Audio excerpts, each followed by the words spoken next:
अच्छा जी, हमारा जो नेक्स्ट क्वेश्चन है क्वेश्चन नंबर 4 जो फॉल 22 का है। इसके अंदर हमारे पास हमने रिस्क एंड रिटर्न मालूम करना है 3 सिक्योरिटीज का। ठीक है, तो देखिए उसने हमारे पास सवाल में वो कह रहा है form the following are the risk and return data of the 4 banks. Allied Bank दिया हुआ है, बैंक अल्फला है, और उसके बाद हमारे पास कमर्शियल क्रिसेंट कमर्शियल बैंक है और दुबई इस्लामिक बैंक है। तो हमारे पास उसने रिटर्न दिया हुआ है एबीएल का, बीएफ का, सीसीबीएल का और डीआईबी का, और नीचे से हमें कोरिलेशन दिया हुआ है और स्टैंडर्ड डेविएशन दिया हुआ है। वो कह रहा है assuming the equal weights for each security you are required to construct the portfolio of ABL, Bank Alfalah and Dubai Islamic Bank. यानी कि वो हमसे 3 सिक्योरिटीज का मांग रहा है, उसने दिए में 4 सिक्योरिटी भी है, तो जिन जिन का उसने हमसे कहा है वो पोर्टफोलियो कैलकुलेट कर लेंगे। देखिए हमने जब भी हमने सवाल सॉल्व करना होता है तो देखिए हमारे पास सबसे पहला काम क्या है। देखिए उसने मुझे क्या दिया हुआ है, उसने मुझे एबीएल जो है, एबीएल इसका रिटर्न दिया हुआ है, कितना है वो 15% है। और उसके बाद उसने मुझे बैंक अल्फला का दिया हुआ है रिटर्न, वो कितना है, वो है 12%। और उसने मुझे सीसीबीएल का दिया हुआ है रिटर्न, वो कितना है मेरे पास, वो है 30% है। और देन मुझे उसने दुबई इस्लामिक बैंक का दिया हुआ है रिटर्न, वो कितना है मेरे पास, वो है 22% है। ठीक है जी। और अब मैंने क्या, और मेरे पास जो वेट है, वेट वो कह रहा है वेट जो है वो इक्वल है, कितना है, इक्वल। और वो क्या कह रहा है, किसका फाइंड आउट करें, एबीएल का फाइंड आउट करें और बैंक अल्फला का फाइंड आउट करें और दुबई इस्लामिक बैंक का वो कह रहा है कि आप कैलकुलेट करें रिस्क एंड रिटर्न। तो अब इक्वल वेट लेना तो कैसे आएगा, वो देखें, मैं 100 को डिवाइड कर दूंगा 3 पे, तो कितना आ जाएगा, ये आ जाएगा 333.333333। तो ये मेरे पास इसका क्या आ जाएगा, वेट आ जाएगा मेरे पास। तो हम इसको सॉल्व करते हैं। मैंने पहले मालूम करना है जी रिटर्न ऑफ पोर्टफोलियो, यानी कि एक्सपेक्टेड रिटर्न, एक्सपेक्टेड रिटर्न जो हमारे पास रिक्वायरमेंट नंबर 1 है। तो इसका फॉर्मूला क्या हमारे पास, इसका फॉर्मूला है, जैसे कि आपको लास्ट टाइम बताया था कि हम जब भी एक्सपेक्टेड रिटर्न निकालते हैं हम लेट करते हैं, मैं इसको लेट कर लूंगा 1, इसको लेट कर लूंगा 2 और इसको लेट कर लूंगा 3। तो मेरे पास क्या आ जाएगा, वेट ऑफ 1 और R1 plus weight of 2 R2 plus weight of 3 R3। देखिए कितना है वेट में 1 का, वह जी 33.3333। इसको आप 5 तक ले जाइए, 6 तक ले जाइए, ठीक है। और इसको आपने मल्टीप्लाई करना, आर कितना है मेरे पास, एबीएल का वो है 0.15, ठीक है।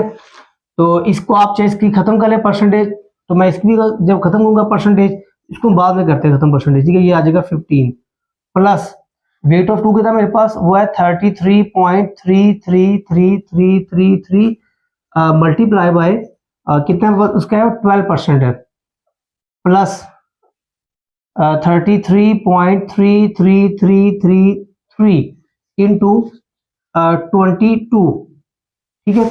अब इसका हम कन्वर्ट खत्म करेंगे, इसके हम परसेंटेज, तो कितना आ जाएगा, ये आ जाएगा 0.3333, ठीक है जी, multiply by 0.15 plus 0.3 multiply by 0.12 plus 0.33 multiply by 0.22, ठीक है जी। तो इसको मैं पूरा ही सॉल्व करता हूँ कैलकुलेटर के ऊपर। Bracket start 0.3 into 0.15 bracket close plus bracket start 0.33 multiply by 0.12 bracket close plus bracket start 0.33 multiply by 0.22। तो इसका जो आंसर आ गया है वो है मेरे पास 0.1633, यानी कि 16.33%। ये बस आंसर आ गया इसका एक्सपेक्टेड रिटर्न का। देखिए ER portfolio, expected return of portfolio, ठीक है। अब इसका जो हमारा बी पार्ट है, तो देखिए जी नेक्स्ट हमें मालूम करना है स्टैंडर्ड डेविएशन मालूम करना है। ये हमारे पास आया था आंसर एक्सपेक्टेड रिटर्न का, और मालूम करना है स्टैंडर्ड डेविएशन, ठीक है जी, स्टैंडर्ड डेविएशन मालूम करना है हमने। तो उसमें ये सारा डाटा दिया हुआ है और जैसे कि आपको मालूम है कि जो हमारा फार्मूला है स्टैंडर्ड डेविएशन का वो क्या है जी, देखें हमारे पास है जी वेट ऑफ 1 का स्क्वायर और स्टैंडर्ड डेविएशन ऑफ 1 का स्क्वायर प्लस वेट ऑफ 2 का स्क्वायर स्टैंडर्ड डेविएशन ऑफ 2 का स्क्वायर प्लस वेट ऑफ 3 का स्क्वायर स्टैंडर्ड डेविएशन ऑफ 3 का स्क्वायर।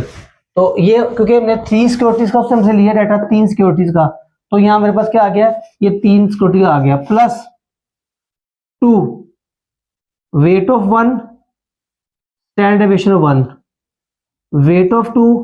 अच्छा इसको आप ऐसे भी कर सकते हैं, ये देखें weight of 1 weight of 2 standard deviation of 1 standard deviation of 2 R12 plus 2 weight of 1 weight of 3 standard deviation of 1 standard deviation of 3 R13 plus 2 weight of 2 weight of 3 standard deviation of 1 standard deviation of 3 R23 standard deviation 2 आ गया, ये 23 आ गया। जैसे मैंने आपको बताया था कि samples हम बनाते हैं, तो देखिए हमारे पास ये 3 सिक्योरिटी है 1 2 3, तो ये 3 बनेगा सैंपल, एक बनेगा सैंपल 1 2 का, एक बनेगा 1 3 का और एक बनेगा 2 और 3 का। तो देखिए 1 2 1 3 2 3 1 2 1 3 2 3, तो ये हमारे पास का फार्मूला आ गया। अब इसके वैल्यू पुट करेंगे यहाँ पर हम, ये देखिए वेट कितना हमारे पास 0.33 मल्टीप्लाई बाय मतलब 0.33 का स्क्वायर और हमारे कितना स्टैंडर्ड डेविएशन का 0.10 का स्क्वायर प्लस कितना आ गया वेट मेरे पास 0.33 मल्टीप्लाई बाय मेरे पास स्टैंडर्ड कितना आ गया इसका बी का, वो है 0.08 का स्क्वायर प्लस 0.33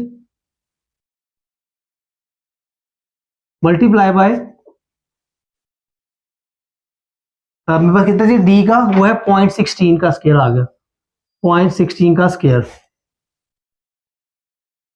ले जी ये देखें ये मेरे पास क्या आ गया जी, ये 1 2 3 4 था, ये 1 2 3 और 4 था भाई ये।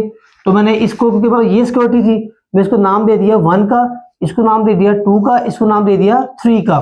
तो देखिए हमारे पास जो ए है ये ए का आ गया स्टैंडर्ड डेविएशन और ये बी है, सॉरी ये ए का स्टैंडर्ड डेविएशन आ गया और ये बी का स्टैंडर्ड डेविएशन आ गया और जो डी है इसका स्टैंडर्ड डेविएशन ये दिया हुआ है दुबई का, ठीक है दुबई इस्लामिक बैंक का।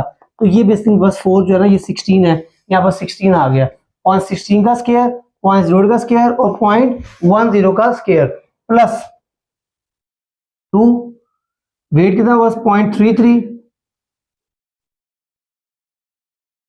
वेट ऑफ 2 स्टैंडर्ड डेविएशन कितना 1 का 0.10 और 0.08 और आर अब बाद में देखते हैं, ठीक है ऐसे 2 फिर ऐसे ही नेक्स्ट आगे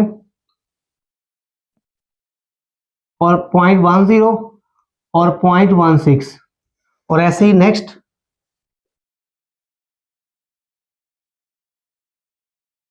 ऐसे ही नेक्स्ट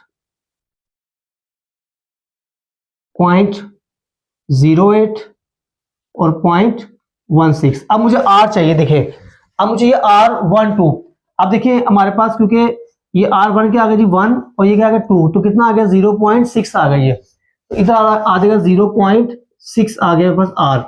उसके बाद देखें R23, अब यहाँ पर जो 2 है बेसिकली इसका 2 सॉरी R13, अब 13 से मुराद क्या है डी क्या है दुबई इस्लामिक बैंक, तो इसका कितना आ जाएगा 0.5 आ जाएगा, तो यहाँ पर आ जाएगा 0.5 0.5 आ जाएगा।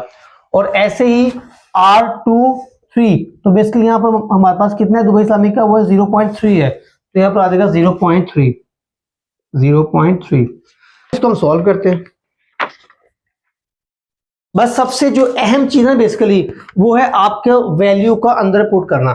जब आप वैल्यूज को पुट कर लेंगे तो फिर आपकी रहती है कैलकुलेशंस। इसको बड़े अच्छे से हम बार बार देख, अच्छा इसको हम सॉल्व करते हैं। 0.33 का स्क्वायर इंटू 0.10 का स्क्वायर, 0.33 का स्क्वायर, तो ये आ गया मेरे पास 0.11 और 0.10 का स्क्वायर, ये आ देगा ठीक है जी, प्लस ये सेम हो जाएगा 0.11 0.08 का स्क्वायर, इसको हम करेंगे बैक पे तो आ जाएगा जी 0.0064 प्लस वो दोबारा 0.11 आ जाएगा 0.16 का स्क्वायर, ये आ जाएगा जी 0.0256। ठीक है जी, अब इनको मल्टीप्लाई करते हैं। 2 into 0.33 multiply 0.33 multiply 0.10 into 0.08 into 0.6, तो ये आ जाएगा इसका आंसर मेरे पास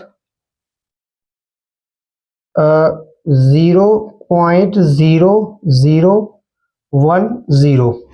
ऐसे ही next 2 into 0.33 into 0.33 into 0.10 into 0.16 into 0.5, तो ये आ जाएगा इसका आंसर मेरे पास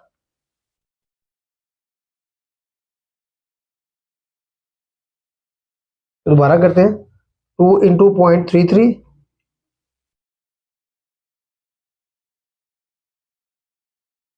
into 0.33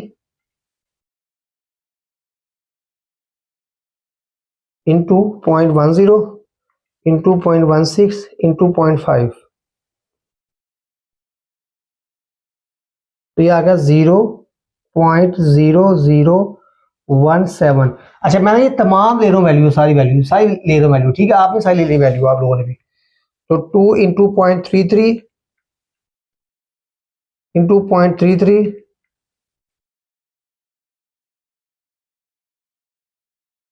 into 0.08 into 0.16 into 0.3,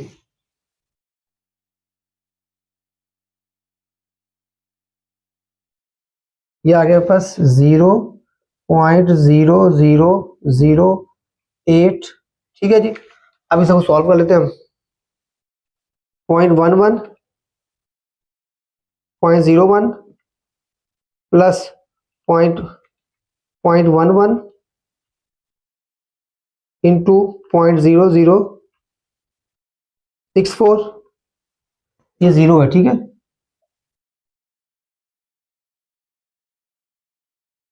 plus 0.11 0.0256 plus ये भी प्लस आ जाएगा, ये भी प्लस आ जाएगा, ये प्लस आ जाएगा, प्लस 0.0010 प्लस 0.0017 प्लस 0.0008, तो ये आ गया इसका आंसर मेरे पास 0.007416। ठीक है जी, अब इसका ले लेंगे हम स्क्वायर रूट। ये क्या आ गया स्टैंडर्ड डेविएशन, ये क्या आ गया जी स्टैंडर्ड डेविएशन, और ये क्या निकाला है स्टैंडर्ड डेविएशन। अब इसको मैं इधर ले आता हूँ, ठीक है जी, तो इसका जो स्टैंडर्ड डेविएशन आएगा आंसर में भाई इसका, मैं इसका स्क्वायर रूट लेता हूँ, अंडर रूट आंसर, तो ये आ जाएगा पास 0.086 यानी कि 8.61%, ये बस का आंसर आ गया। ठीक है जी, तो ये था हमारे पास सवाल 3 सिक्योरिटीज का। तो आपको सिक्योरिटी 2 का भी समझ आ गया, आपको सिक्योरिटी 3 का भी समझ आ गया, और आप सिक्योरिटी 4 का भी समझ आ गया तो इंशाल्लाह मैं उम्मीद करता हूँ कि इसको आपने बच्चे अंडरस्टैंड भी किया होगा। इसकी बार बार प्रैक्टिस करें। सबसे जो अहम चीज़ है बेसिकली वो क्या है, वो है इसकी कैलकुलेशंस है। तो इंशाल्लाह मुलाकात होगी आपसे नेक्स्ट पेपर पर। ख्याल रखिएगा। अल्लाह हाफिज़।